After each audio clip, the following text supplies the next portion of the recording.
Today's video is brought to you by Cochlear and the Nucleus 7 sound processor, which lets people with hearing loss experience a whole new world of sound. Hey, it's Chris, and it's been almost 100 days since my original iPhone XS Max review, so this seemed like a great time to jump in and kind of give you an update. Now, this has been my daily go-to phone since October of last year, even though I do use the iPhone XR quite a bit for video stuff for this channel. My phone, like yours, is my gateway to the world. So this year, I wanted the biggest screen and the most powerful guts Apple had to offer. And I've been very happy with the performance. Nothing even comes close to making this thing break a sweat. One of my favorite games of the past several months has been Badland Brawl, and it's performed beautifully. Apps launch nice and fast here, and that matters to me. When I want to take a note in drafts, I want it to be as close to instant as possible, and it is. I've been very happy with the camera. The Smart HDR is amazing during the day, but I am completely jealous of the Pixel's night sight mode. Apple had better have a really great answer to this,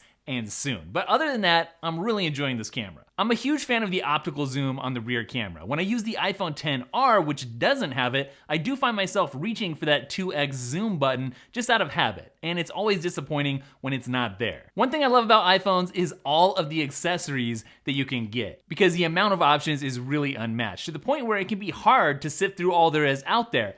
That's why a site like MySliceApple.com really comes in handy, because it curates the best Apple and iPhone accessories you can find on Amazon. Yes, My Sliced Apple is from Daily Tech. Yes, we're excited about it. And yeah, I'm gonna leave you some links to the great iPhone accessories on My Sliced Apple down in the description. The battery life has been good for an iPhone. But me being me, there are no days when I don't end up in low power mode, so now that the new smart battery case is officially out, I use it daily, and I can't imagine not using it daily. This is a large phone, yes, but I'm totally used to it. I love watching video content on the biggest iPhone display, especially at night. The OLED with its black levels looks incredible in a pitch black room. Try it. I can't even begin to tell you how much I don't care that there's not a headphone jack in this phone. I'm a diehard AirPods fan, and I also love the Bose QC35-2s. As far as I'm concerned, wireless is the life for me. And for the times when I don't wear headphones, I am really enjoying the speakers. Like sometimes I watch YouTube while I'm on the treadmill. Often I do that on the iPad, but the screen and speakers are big enough and good enough here that I'm very happy to watch on my XS Max as well. Face ID has been amazing on this phone. It's fast, it's convenient, and it's so much more secure than so many Android ripoffs. I seriously love it. I've said it before, but I think I'll just say it again. I really don't miss the fingerprint scanner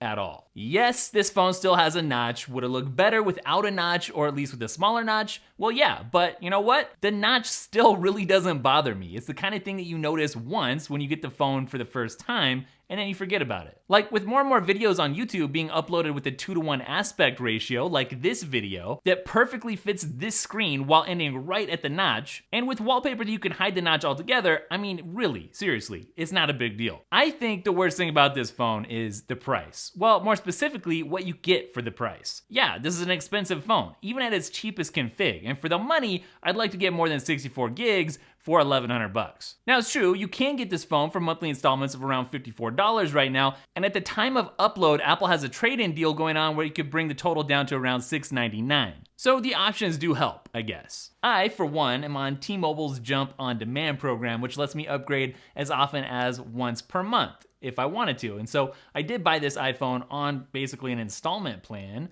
but if I had to buy it outright, I don't know that I would have. Maybe I'd be on an older phone or on the XR or something. I don't know. And I really don't like Apple's trade-in program, at least not right now, at least for the one time that I tried it. I tried to trade in 3 Apple Watches recently within the last few months, and it didn't go very well. So I just want to leave you with that nugget. And if you want to hear more about this story, like a whole video about it, then let me know. Now that the iPad Pro has a USB-C port, it's really got me wishing that the iPhone did too. That's something I would love to see in the next model. It's awesome to me all that I can do on this XS Max. If I needed to, or if I wanted to, I could basically replace every other computer in my life with this one device. Seriously. I mean, if you want to see me replace all my other computers with this one device for like a week or a month or something, let me know. I can type, I can be productive here, I can create here, I can edit videos or host a podcast on this phone, I can game. Like, what can't I do?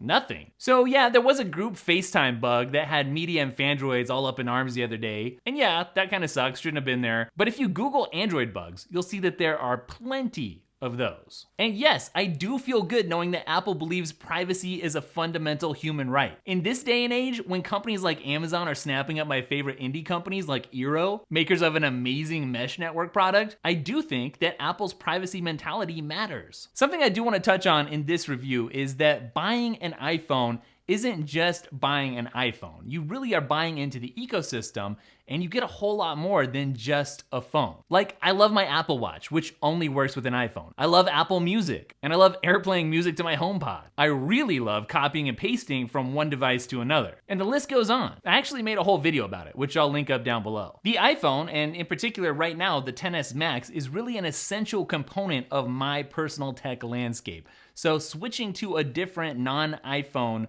phone would really cramp my style. And so I'm very happy to be right here where I am as a customer right now. Apple's accessibility website states that technology is most powerful when it empowers everyone, which is why I'm really excited about today's sponsor, Cochlear, and the Nucleus 7 sound processor. If you're affected by hearing loss, and 1 in 10 people will be within the next 30 years, you're obviously gonna want a simple and discreet solution, and that's what the Nucleus 7 sound processor provides. Aside from being able to hear better, users can use the Nucleus 7 to stream sound from a compatible iOS device directly to their Cochlear implant to make calls, listen to music, watch videos, and more. Check out the recent video I made on the Nucleus 7 using the link down in the description. So why would I not recommend getting a XS Max? If mobile photography isn't a huge deal for you, get a XR. If you want to save some money, get a XR. If you don't care about an amazing OLED screen, get a XR. If a smaller phone is easier to hold, then get the XS or the XR. On the other hand, why should you buy a XS Max? If you like big phones, if you like the benefit of being in the Apple ecosystem, if you like a safe design that just works, then yes, go for it. Whatever you do, make sure to check out our new site, myslicedapple.com, for the best Apple and iPhone accessories that you didn't even know that you needed or wanted or that existed. Don't forget you can follow @DailyTech, spelled Daily Tekk, on Instagram and Twitter. I'll catch up with you guys in the next video. Later.